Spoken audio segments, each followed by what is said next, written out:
May nakita ako ditong objok. Ito yung puno na yung bunga niya ginagawang kaong. Alam mo yung nilalagay sa mga halo-halo. Tara, pagkuhaan natin ng suka. Guys, nahuman na hug ka ng mutaglatayanan. Kaporbahan. First time guys ko magkuhan guys. Ingani og sanggutan. Yung tanong mga video. Ato na hinluan o sa awag hinluan eh.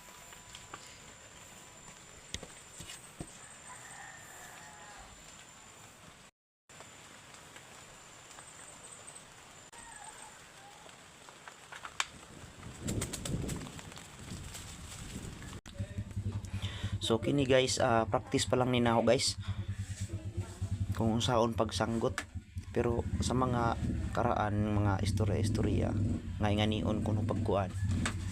Daghan ako nahibaw-an ug nadunggan mo nang ahon ning gi sanggutan kung makatuba bataan eh. Kay kung mutuba ni siya, makakita tag ingani atong sanggutan, di ba? Libre suka. Pero bihira na lang to sa amin ngayon kasi yung dahon nito ginagawang walis. Kaya wala na ganong ganito. Ito pala yung kaong guys, kaong na puno. Thank you.